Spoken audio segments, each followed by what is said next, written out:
നമസ്കാരം, big brother റിവ്യൂയിലേക്ക് സ്വാഗതം.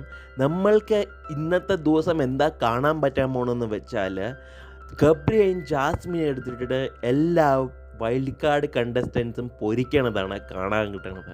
ഏകദേശം അവർക്ക് എല്ലാവർക്കും ഒരു ചണ്ടയായിട്ടാണ് ഗബ്രിയെയും ജാസ്മിനെയും കാണാൻ കിട്ടിയിരിക്കുന്നത്. സായി മാത്രം ഗബ്രിയെയും ജാസ്മിനും സപ്പോർട്ടായിട്ടാണ് കുറച്ച് സംസാരിക്കണത്.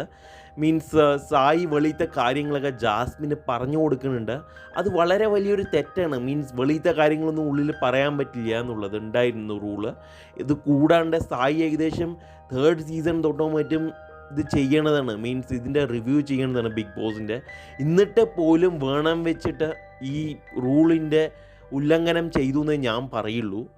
പിന്നെ അവരുടെ അടുത്ത് കാര്യം പറഞ്ഞിട്ട് ഒരു സപ്പോർട്ട് സിസ്റ്റമായിട്ടാണ് അങ്ങോട്ടും ഇങ്ങോട്ടും കളിക്കണതായിട്ടാണ് ഏകദേശം എനിക്കിപ്പോൾ കാണാൻ കിട്ടിയിരിക്കുന്നത്. വൈൽഡ് കാർഡ് എൻട്രിയായി കയറി വന്നിട്ട് അതിന് ശേഷം പോലും ഈ ജാസ്മിൻ എന്താ ചെയ്യണമെന്ന് വെച്ച് കഴിഞ്ഞാൽ സായിനെ ഈ വോട്ടിങ്ങിന് നോമിനേറ്റ് ചെയ്യുന്നുണ്ട്.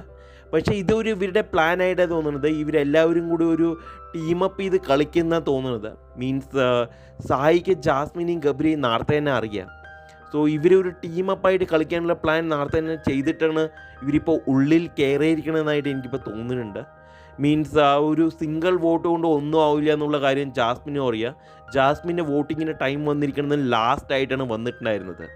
സോ നോമിനേഷനിൽ പേര് വരില്ല എന്ന് ജാസ്മിൻ അറിഞ്ഞുകൊണ്ട് തന്നെയാണ് സായിയുടെ പേരിനെ എടുത്തിട്ടതെന്നാണ് ഞാൻ പറയുന്നത്. നിങ്ങളുടെ അഭിപ്രായം എന്താണ്? താഴെ കമൻറ്റ് ചെയ്തു പറയുക. നന്ദി, നമസ്കാരം.